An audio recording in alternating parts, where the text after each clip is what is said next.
Gue sekarang bicara dari sisi bagaimana mengatakan tidak dari orang yang minta pinjaman hutang. Dari situ tuh Setiap poinnya rupiah yang lo kemudian alokasikan kepada orang itu rupiah yang sama yang bisa dinikmati oleh istri dan keluarga lo. Dalam bos. Coach kasih solusi.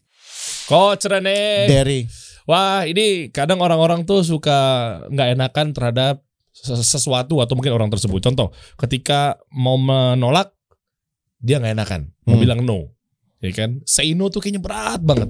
Ini juga problem gue. Kenapa? Problem gue susah bilang enggak ke siapapun.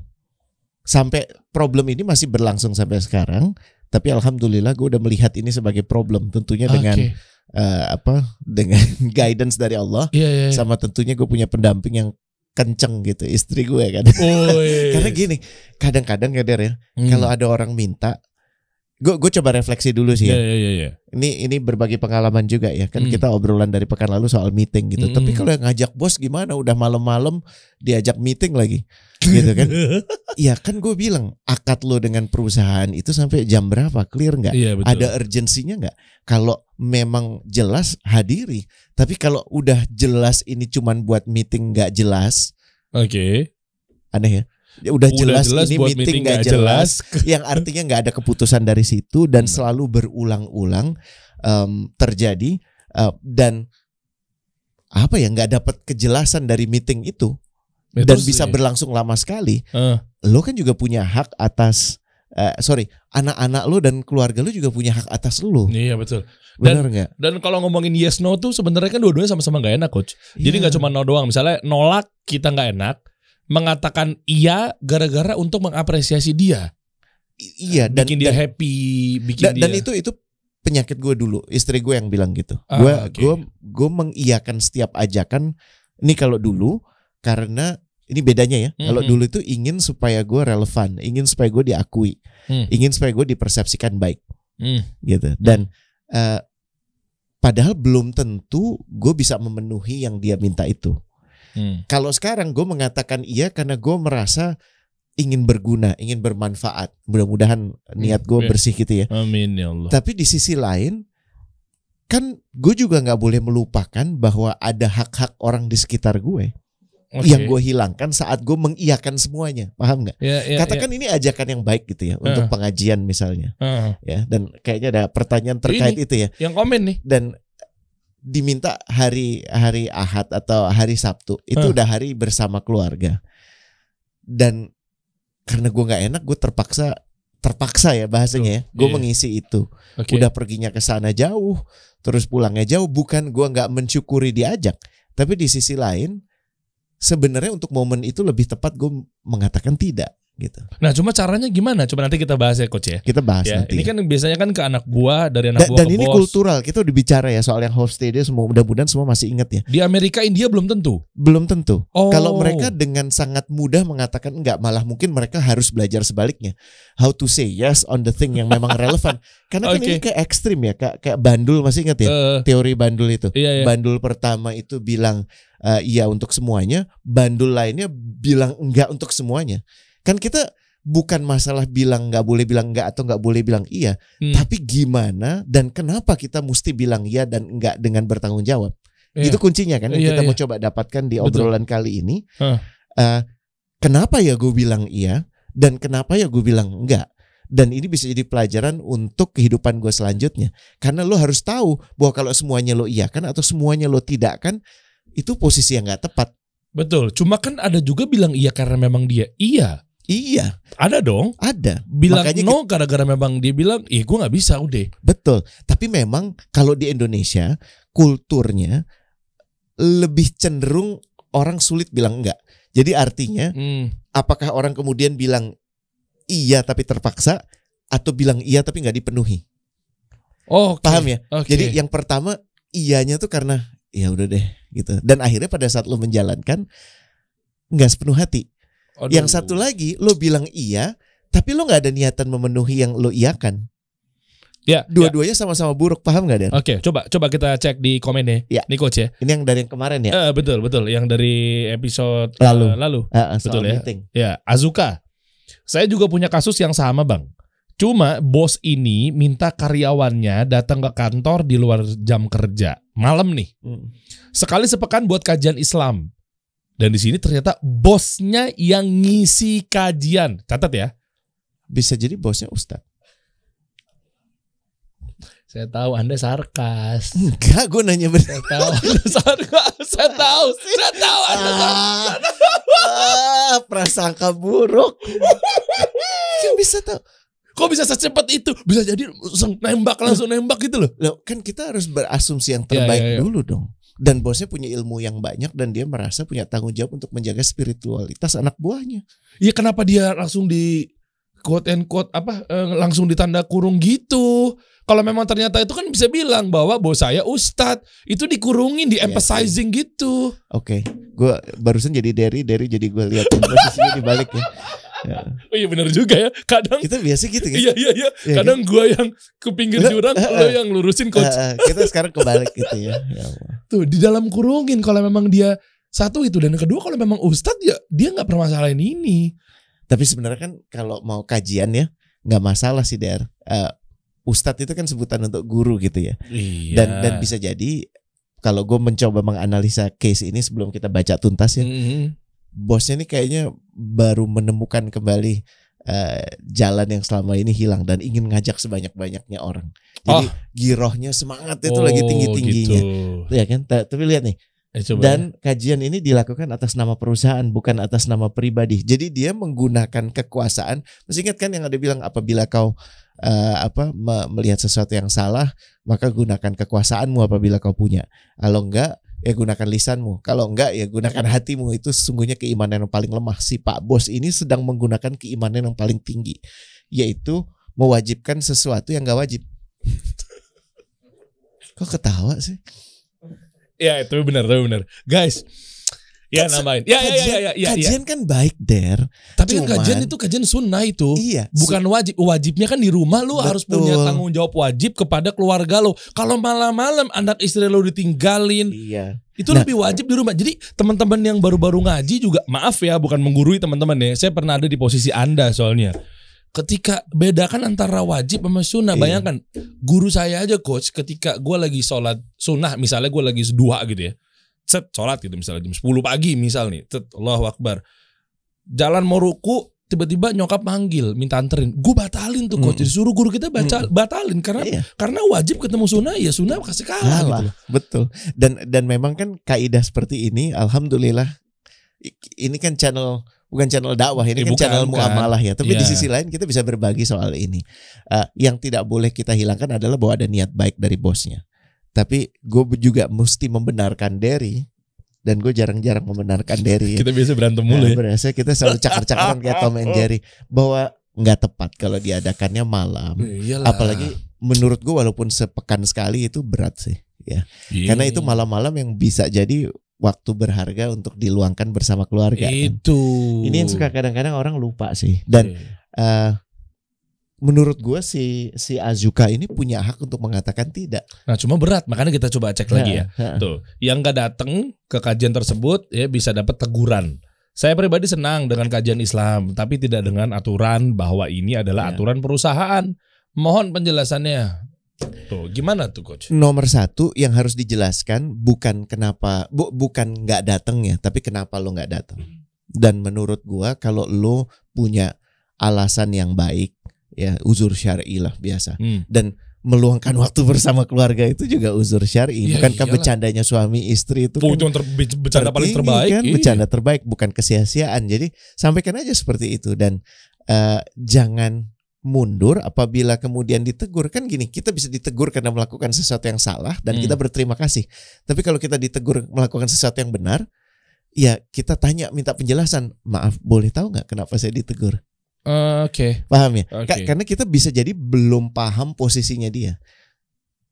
Ngerti nggak?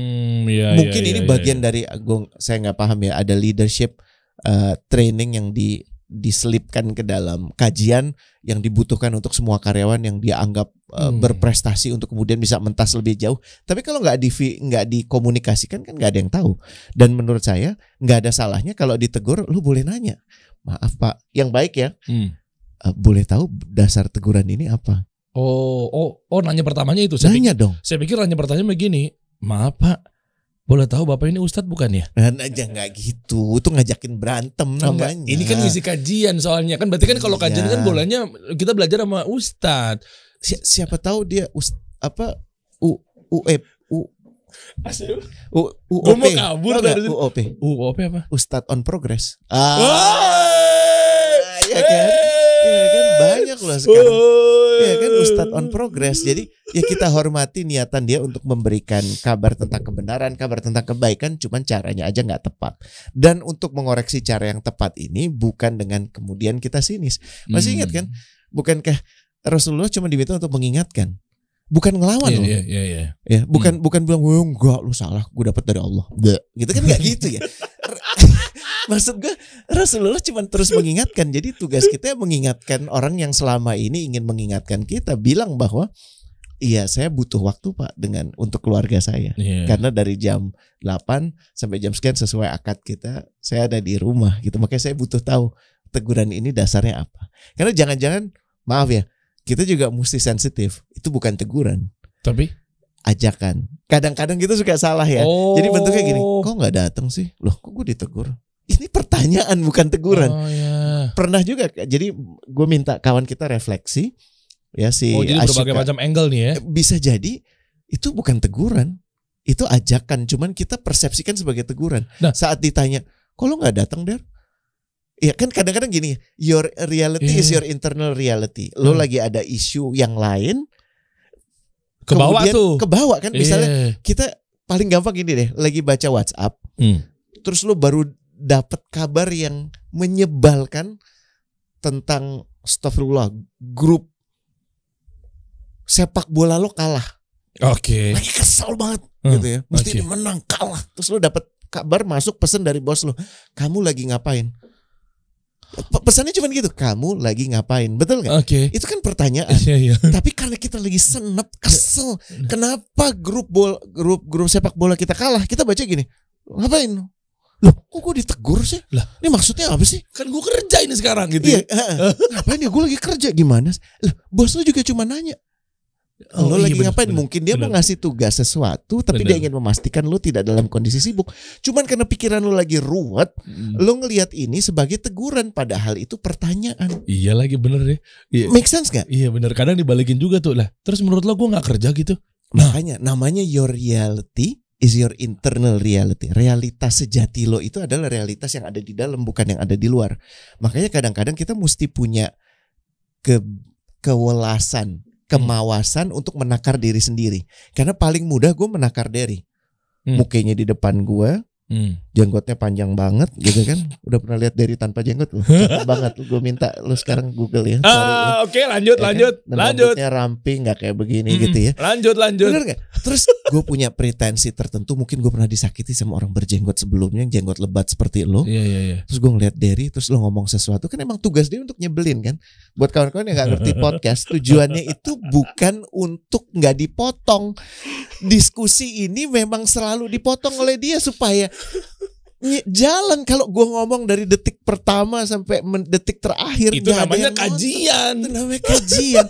Ini podcast. Terus ada juga yang komen, biarkan narasumbernya ngomong dong, kenapa dipotong-potong? Podcast. Tapi kalau gue nggak ngerti ini podcast, dari nggak jelasin ini podcast, ditambah dia lagi berjenggot, gue pernah punya trauma dengan orang berjenggot. Efeknya apa? Marah. Keren, bener. Paham nggak? Bener. Pertanyaannya, problemnya di gue atau di Derry? Di gue. Kenapa? Karena gue nggak mawas, gue nggak welas.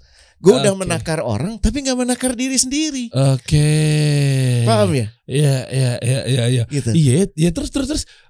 Gimana cara menanggulanginya, coach? Kalau gitu berarti lu harus sering berkaca, gitu kan? Sering introspeksi. Berkaca tuh kan makna harafiah. Gue udah ngaca tiap hari gitu ya. Maksudnya begini. Pada saat ini kebiasaan kalau pergi ke Jumatan atau ke kajian, kan ada satu kalimat yang iya banget gitu. Cuman kadang-kadang bikin kita bingung. Sejatinya kita harus jadi orang yang bertakwa, betul nggak? Iya betul. Kita kan takwa gitu kan. Iya betul. Kayak model-model remah-remah momogi kayak Aldan gitu kan, takwa gitu kan. Tapi terus dia keluar Mesti gimana ya? Gimana ya? How to-nya gimana ya? Dan bertakwa itu kan sebenarnya konteks keseharian lo, bahwa lo akan mengedepankan apa yang Allah mau, bukan apa yang lo mau. Iya. Nah, ini kata kunci penting ya. Oke. Lo paham gak yang Allah mau? Nah, ini terkait jawabannya sama persis dengan obrolan kita why and how you should say no, why and how you should say yes. Gue pakai bahasa Inggris. Kenapa lo harus bilang kenapa dan bagaimana lo bilang iya, dan kenapa dan bagaimana lo bilang tidak. Kenapa? Karena saat lo bilang iya dan lo bilang tidak, itu bukan dilandasi oleh nafsu lo, bukan dilandasi oleh emosi lo, tapi dilandasi oleh pertimbangan yang sudah memikirkan kira-kira dalam konteks ini Sang Pencipta ingin gue gimana ya. Iya. Kalau kemudian lo menolak, gimana ceritanya sih Der?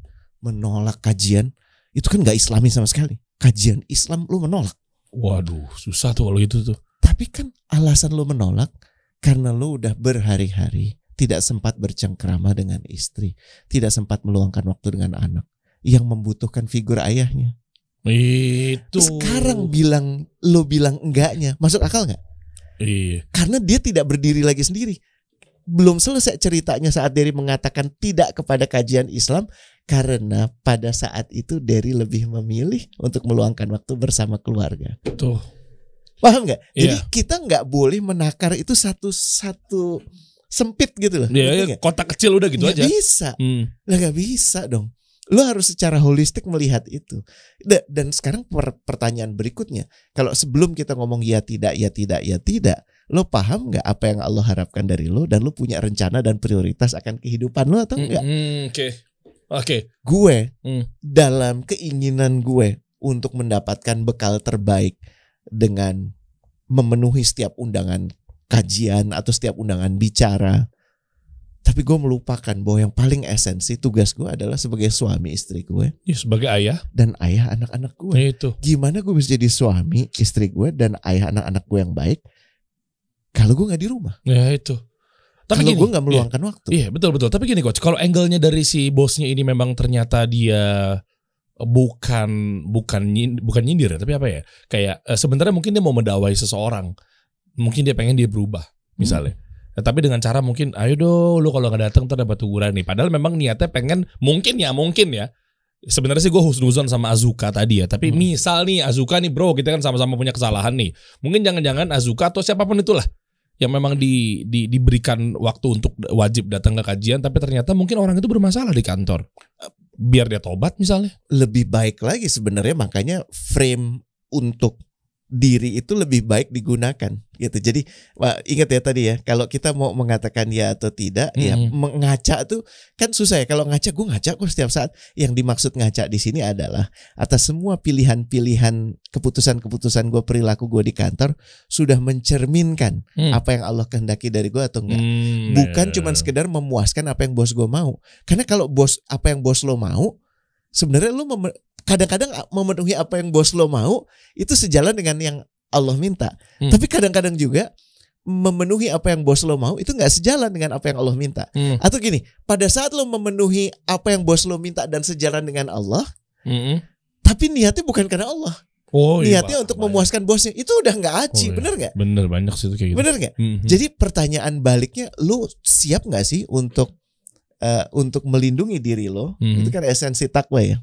Melindungi diri lo dengan benar-benar memahami dalam konteks ini Sang Pencipta kira-kira menghendaki gue untuk apa ya. Dan ini butuh ilmu memang. Betul. Nah itu dia tuh, makanya nih ilmu yang pas lagi mau kita bahas ini sekarang ini adalah mungkin dia mengatakan ianya, nih gue coba bantu buat teman-teman atau pegawai ya, tenang bro, nih gue coba bantu nih. Mungkin gara-gara dia udah nyaman dia bilang ya nggak apa-apa deh gue ya aja deh, daripada gue nggak dapat kerjaan, daripada gue dipecat, daripada gue kena SP. Memang itu gimana tuh? Memang berat ya. Dia ikhlas coach, dia hanya ikhlas. Ya udah deh, kamu ini ya, iya bos. Tapi kan jadi problem jebakan iya itu kan ada dua tadi ya. Iya terpaksa, yang artinya kalau terpaksa itu lo nggak akan sepenuh hati. Tapi ikhlas.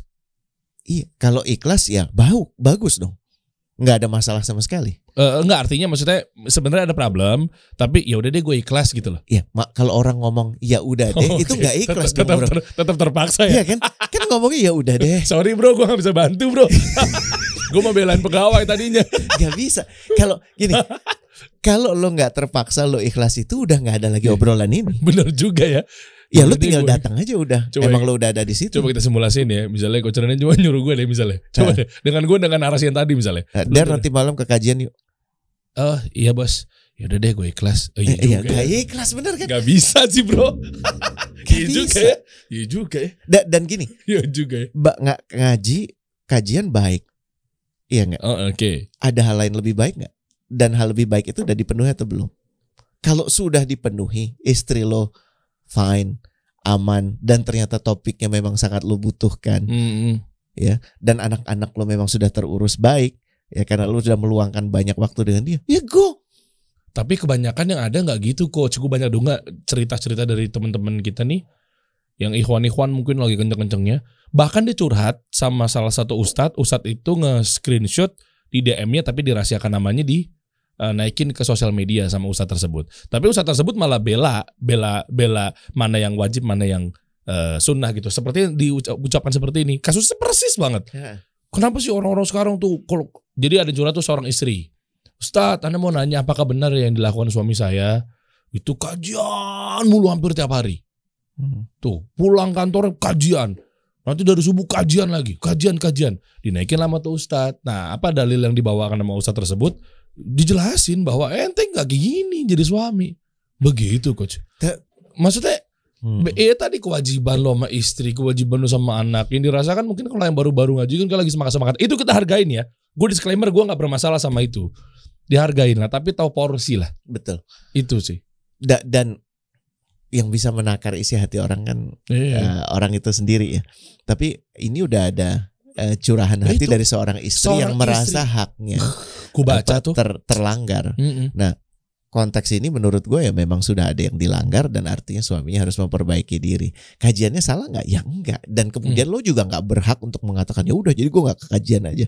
Itu kan juga maksud gue ekstrim banget sih responnya. Jadi yang gue ingin yang gue ingin sampaikan bukan ajarkan hari ini adalah saat lo mengatakan ya dan tidak itu dasarnya jelas, bukan karena nafsu lo, bukan karena emosi lo, bukan karena keinginan lo dapat ridho manusia lain, tapi karena lo udah sangat clear apa yang Sang Pencipta Allah kehendaki dari lo dan lo mengerti prioritas hidup lo. Nah, sekarang tinggal kita bagaimana mengatakannya. Nah itu, ya kan? Nah ini ilmu nih. Nomor satu bagaimana mengatakannya adalah tidak usah memikirkan terus nanti dia gimana. Oh, itu bener. Dulu. Karena kalau kita kemudian ntar kalau gue nggak ikut acaranya nggak lo, ya artinya lo udah menuhankan diri lo dong, merasa bahwa yang paling penting jadi penonton tuh lo. Misalnya lo diajak kajian gitu ya. Atau kalau misalnya lo diminta untuk meeting dan lo mengatakan tidak, nanti gue kehilangan pekerjaan gue. Itu kan konsekuensi yang mungkin terjadi, mungkin enggak. Tapi lo mengatakan tidak, basisnya jelas bahwa ini adalah hak lo, bahwa ada hal-hal yang perlu lo lakukan di waktu itu. Sehingga jangan terlalu dipikirkan. Kalau lo udah clear pertimbangan itu, putuskan, sudah, no gitu. Terima kasih, maafkan, tidak. Iya kan, nanti kalau gue nggak beli mobilnya, terus ini orang nggak ada yang beli dong sebulan ini. Ya udah gue ngutang deh supaya gue bisa beli mobilnya. Kan mulai ngaco banget kan. Jadi ya nomor satu cara nyeleksinya menyelisihi apa yang Allah kehendaki atas gue enggak. Terus nomor dua, lo pada kapasitas melakukan itu enggak? Ada hal-hal lebih baik yang bisa lo lakukan enggak? Kalau enggak, iya. Ini berlangsung untuk apapun. Jadi konsekuensi terhadap penolakan lo kepada dia tuh problem dia, bukan problem lo. Nyebelin sih bahasanya ya. Iya. Nyebelin ya. Kalau lo bisa menolong, tolong. Tapi kalau lo enggak pada kapasitas menolong, katakan tidak. Nah, ini gue coach, yang ini gue. Kalau tadi masalah lo yang mana? Yang katanya lo nggak bisa nolak, no mungkin ajakan apa gitu ya? Karena gue merasa ingin sebanyak-banyaknya mendapatkan bekal. Ternyata bekal itu juga bisa gue cari, gue bisa dapatkan bahkan lebih banyak dengan mengatakan tidak dengan bersama keluarga gue. Oh itu kan. Nah kalau gue ke utang itu gimana ya coach ya? Ke utang maksudnya orang mau pinjam duit. Iya.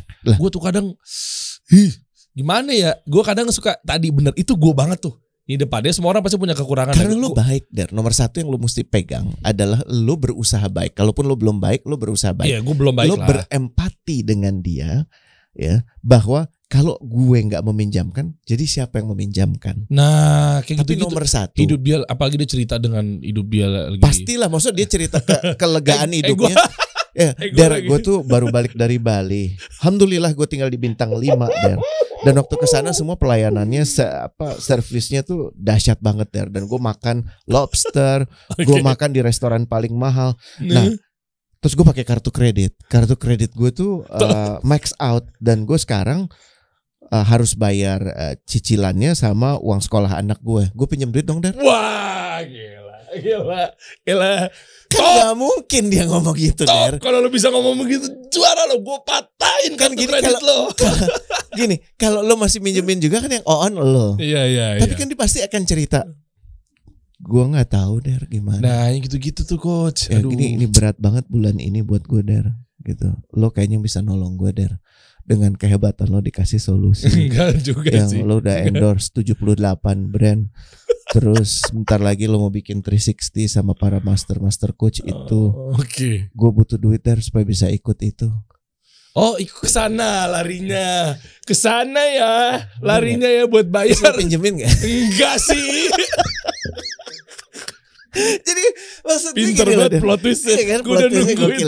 gokil ya. Gokil. Kelamaan di radio Anda ya. Ya udah terlatih. Anda dan saya gurunya sama. Iya, Jangan lupa itu. Iya.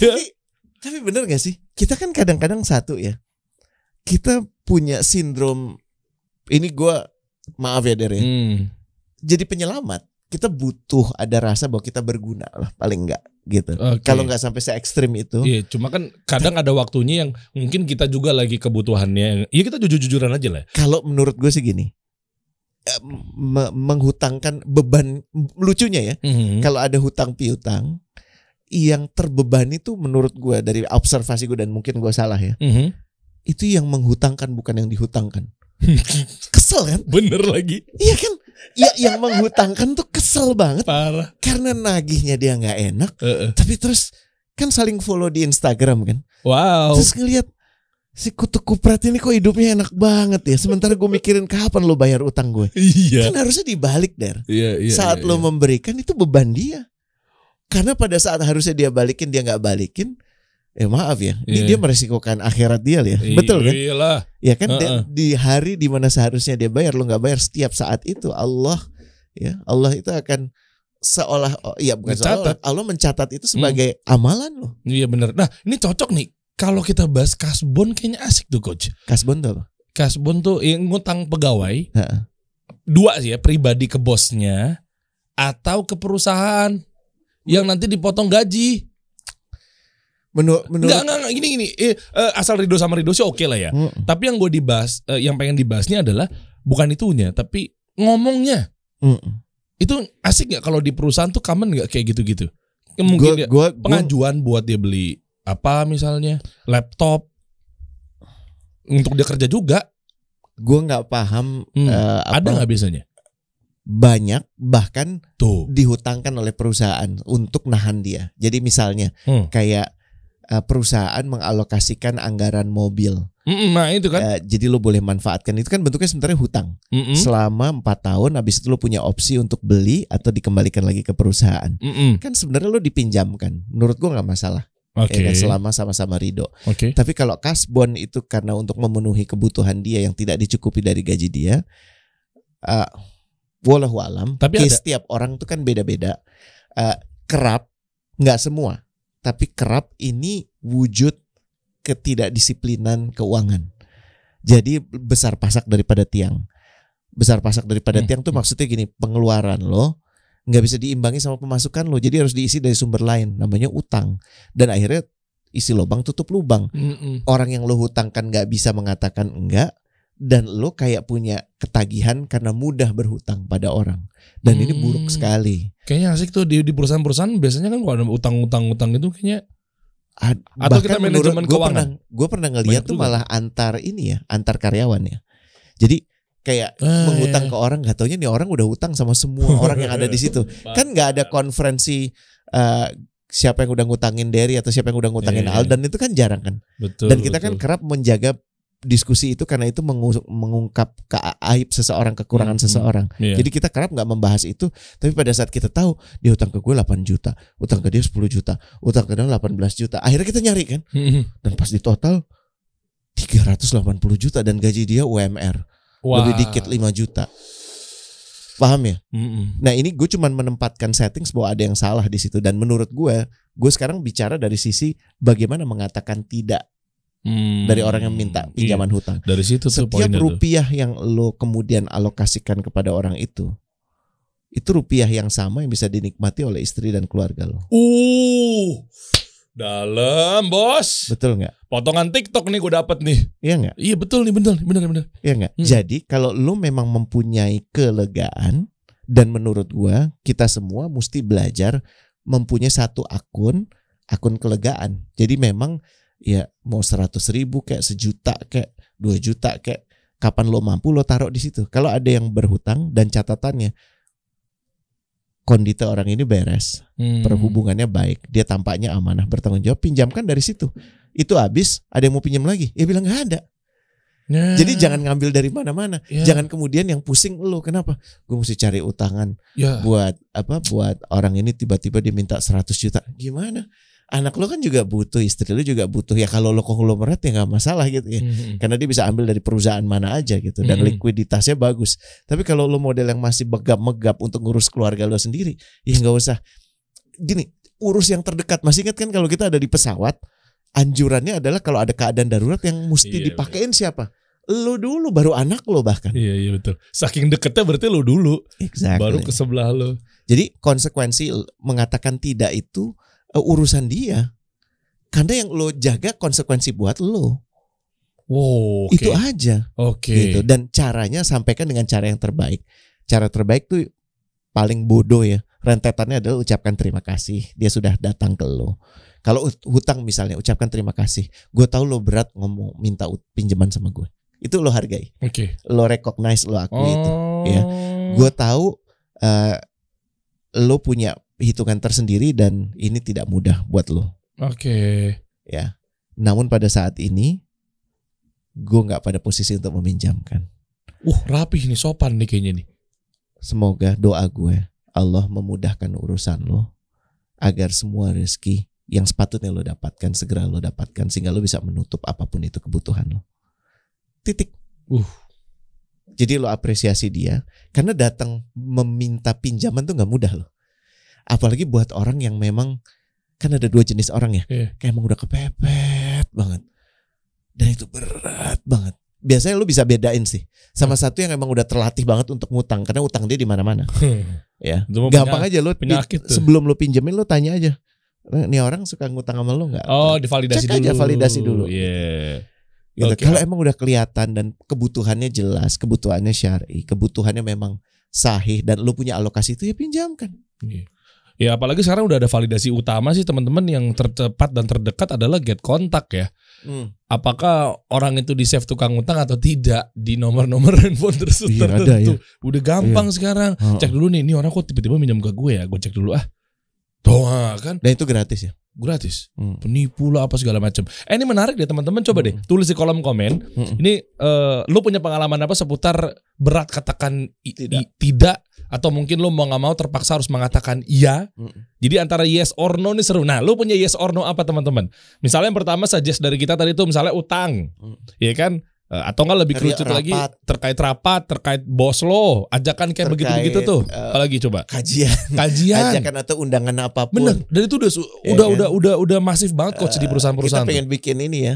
Kita coba lihat ya. Paling besar tantangannya tuh mengatakan tidak untuk apa gitu. Iya betul. Ya. Yang ujungnya pokoknya lo iya itu terpaksa atau iya kemudian lo nggak penuhi janji, kan itu dua-duanya sama-sama nggak baik gitu. Nah, kita sama-sama belajar dari sini supaya orang yang melihat komentar lo dia juga bisa belajar sesuatu. Wah ini kayaknya banyak unek-unek karyawan tentang bosnya nih kayaknya. Karena menurut gue penting ya, apalagi kalau kita bicara perusahaan sekarang, mengatakan tidak bagi organisasi itu akan membantu dia untuk memprioritaskan kepada yang benar-benar penting. Kadang-kadang kan organisasi juga ngelihat opportunity 1 tomplok, opportunity 2 sikat, opportunity dia ambil, kapan lagi, kesempatan tidak akan datang 2 kali.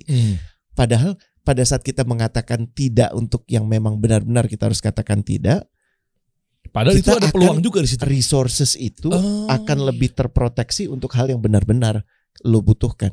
Ngerti gue kok, coba gue telaah lagi ya. Dengan lo mengatakan mau nggak mau lo katakan iya, gara-gara dirasa itu ada peluang, ya kan, makanya lo ya udah, ya boleh lo datang ke sana, ya kan, oke lah mau kajian apa segala macam kan, ya udah boleh tuh, ya udah lo datang. Waktu lo kan cuma 1. Nah, tapi giliran lo nolak, bisa jadi peluangnya bukan gara-gara lo katakan iya, tapi gara-gara lo katakan tidak. Itu ada peluang lain di situ. Betul. Dan kan yang mesti diselamatkan nomor 1 itu menurut gue bukan uang, yang mesti diselamatkan nomor 1 waktu. Nah, biasanya nolak iya itu gara-gara opportunity uang. Iya. Oke, padahal dia mengatakan iya supaya dapat uang. Iya, iya kan, kerap karena kita nggak, ya ujungnya cuan. Iya, misalnya proyek atau apa gitu kan. Tanpa kemudian kita memahami apakah kita punya skill di sana, apakah kita punya keyakinan untuk melakukan. Kayaknya perlu berikutnya kita bahas soal ini deh, confidence deh. Nah, ya nggak, di sini mungkin ada. Lo udah confidence belum sih ketika melakukan? Karena kadang-kadang gue khawatir ya, lo mengatakan iya dan tidak itu karena lo purposeless. Wah, keren. Boleh nih. Bener nggak? Lo mengatakan ya dan tidak, ya karena hidup gue tergantung opportunity yang datang ke gue. Loh, gimana? Jadi lo nggak punya kompas dong, lo nggak punya arah dong. Lo cuman kalau ada kesempatan ke Solo, lo ke Solo. Terus besok ada yang ngajak ke Surabaya, makanya lo nggak pernah benar-benar. Udah hancur tuh. Kemana? Berantakan tuh. Iya kan? Lo bahkan nggak tahu lo ada di mana gitu, karena lo cuman ngikutin, mengiyakan apapun yang dimintakan dari lo. Salah nggak? Iya, ya salah besar kalau lu kemudian nggak punya konsep itu, dan kebanyakan karena lack of confidence. Dan lack of confidence gue akan bahas ya. Ada hubungan erat ternyata Del, antara keyakinan dengan purpose. Emang kehidupan. Iya? Di mananya? Kita bahas untuk yang di berikutnya ya. Boleh. Tapi yang paling penting ini colekan dulu bahwa kebanyakan kalau lu punya kesulitan, kayak nggak yakin, sulit untuk mengkomunikasikan sesuatu, cenderung lebih senang mengatakan iya, atau sebaliknya apapun lo tidak akan karena lo takut akan apapun itu kerap karena lo purposeless. Hidup lo itu tidak punya arah. Oh, ini seru nih kalau Coach Rene bedah, ada matriksnya Coach? Insya Allah ada ya. Bisa kita bangun, nanti gue akan siapkan beberapa slide yang memudahkan lo memahami bahwa lack of confidence itu, kurang yakinan itu karena itu. Lo tau nggak, yakin tuh bahasa Arab kan? Yakin iya, lo yakin dan sebagainya gitu kan. Iya kan? Artinya apa? Iya, yakin deh. Yakin tuh ekspresif banget loh dalam bahasa Arabnya. Yakin itu adalah menggambarkan kondisi biasanya oase atau body of water yang tenang, nggak ada riaknya. Tenang aja gitu ya? Dan jernih sehingga apapun yang ada di bawahnya kelihatan dari atas. Itu yakin. Oh, oke. Jadi sebenarnya yakin itu clear, berhubungan jelas dengan clarity. Kejelasan. Clarity itu terhadap apa? Clarity kepada diri lo dan kenapa lo ada di sini. Menarik ya? Oh, nyambung juga. Ini kepeannya nih. Ya, ini contekannya nih. Boleh. Ya, jadi pada saat kita ngomong yakin, itu bukan karena kita punya data aja. Kita nggak ngomong yakin karena ini yakin bakal cuan. Kita ngomong yakin karena dari sesuatu yang lebih dari dalam kita. Boleh. Gitu. Kita bahas next week. Ya. Setuju ya teman-teman ya? Sambut tulis kolom komentar tadi ya. Coach kasih solusi.